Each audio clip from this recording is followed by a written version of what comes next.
بسم اللہ الرحمن الرحیم۔ حضرت عبداللہ بن عباس رضی اللہ تعالی عنہ سے روایت ہے کہ ملک شام میں ایک یہودی رہتا تھا۔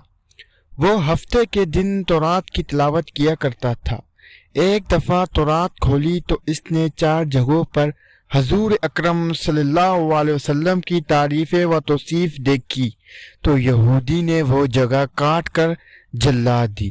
اگلے ہفتے پھر تورات کھولی تو 8 جگہوں پر حضور صلی اللہ علیہ وسلم کی نعت اور وصف کا ذکر پایا، اس نے وہاں سے بھی کاٹ کر جلا دیا۔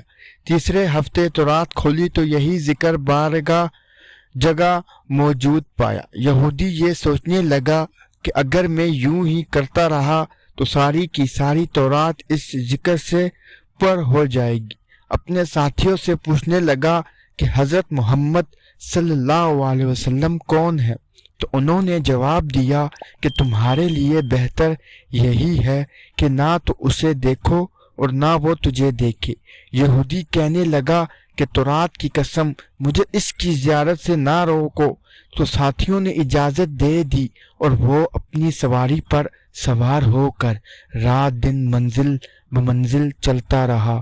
مدینہ منورہ کے قریب پہنچا تو سب سے پہلے حضرت سلمان فارسی رضی اللہ تعالیٰ عنہ سے ملاقات ہوئی۔ ان کے حسن کو دیکھ کر سمجھا کہ یہی محمد صلی اللہ علیہ وسلم ہیں، حالانکہ آپ صلی اللہ علیہ وسلم کو اس دنیا سے سفر کیے 3 دن ہو چکے تھے۔ حضرت سلمان فارسی رضی اللہ تعالیٰ عنہ اس بات سے روئے اور کہا، میں تو محمد صلی اللہ علیہ وسلم کا خادم ہوں۔ یہودی بولا، پھر محمد صلی اللہ علیہ وسلم کہاں ہے؟ اب سلمان فارسی رضی اللہ تعالیٰ عنہ سوچنے لگے کہ اگر وصال کی خبر سناتا ہوں تو یہ واپس ہو جائے گا، اگر یہ کہہ دوں کہ موجود ہے تو جھوٹ ہوگا۔ بالا آخر حضرت سلمان فارسی رضی اللہ تعالیٰ عنہ یہودی سے کہنے لگے کہ میں تجھے حضور صلی اللہ علیہ وسلم کے صحابہ کے پاس لے چلتا ہوں۔ مسجد میں آئے تو سب کے سب صحابہ کرام رضی اللہ عنہ غم کی تصویر بنے ہوئے تھے۔ یہودی نے یہ سمجھ کر کہ ضرور محمد صلی اللہ علیہ وسلم ان میں موجود ہوں گے، السلام علیکم یا محمد صلی اللہ علیہ وسلم کا کلمہ کہا۔ صحابہ رضی اللہ نے یہ سنا تو تمام صحابہ کرام میں ایک کہرام مچ گیا اور سب آہا بکا کرنے لگے۔ حضرت علی رضی اللہ تعالی عنہ بھی وہاں تشریف فرما تھے۔ آپ رضی اللہ تعالی عنہ سے اس سے مخاطب ہو کر فرمانے لگے، اے حضور صلی اللہ علیہ وسلم کے بارے میں پوچھنے والے، تجھے آپ صلی اللہ علیہ وسلم سے کیا کام ہے؟ اس نے کہا، میں یہودی عالموں میں سے ہوں اور 80 سال سے تورات کا مطالعہ کر رہا ہوں۔ اس میں اللہ تعالیٰ نے بہت سے مقامات پر اپنے نبی محمد صلی اللہ علیہ وسلم کا ذکر بڑی تفصیل سے کیا ہے اور میں اسی ذکر سے متاثر ہو کر آیا ہوں۔ اس نے مزید سلسلہ کلام جاری رکھتے ہوئے کہا، اور اب میں آپ صلی اللہ علیہ وسلم کے ہاتھ پر بیعت کرنے حاضر ہوا ہوں۔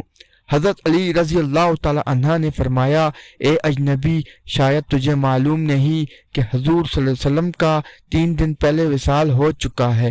یہ سن کر وہ یہودی چیخنے لگا کہ ہائے میرا غم، ہائے میرے سفر کی ناکامی، اے کاش میری ماں مجھے نہ جنتی اور جن ہی دیا تو کاش میں تورات نہ پڑھتا، اور وہ بھی پڑھی تھی تو کاش آپ صلی اللہ علیہ وسلم کی تعریف و توصیف پر نظر نہ پڑتی، اور اگر یہ بھی ہو گیا تو مجھے آپ صلی اللہ علیہ وسلم کی زیارت نصیب ہو جاتی۔ پھر کہنے لگا کہ کیا تم میں سے کوئی ان کی اولاد ہے جو مجھے حضور اکرم صلی اللہ علیہ وسلم کے اوصاف اور حلیہ مبارک کا تعارف کرائے؟ حضرت علی رضی اللہ تعالی عنہ آگے بڑھے اور فرمایا، میرا نام علی ہے۔ یہودی بولا، میں نے آپ کا نام بھی تورات میں دیکھا ہے۔ حضرت علی رضی اللہ تعالی عنہ نے حضور صلی اللہ علیہ وسلم کا حلیہ مبارک بیان کرنا شروع کیا کہ آپ صلی اللہ علیہ وسلم نہ حد سے زیادہ لمبے اور نہ ہی زیادہ چھوٹے تھے۔ سر مبارک گول تھا، پیشانی کشادہ اور آنکھوں کا رنگ خوب سیاہ تھا۔ آپ صلی اللہ علیہ وسلم کی پلکیں دراز تھی،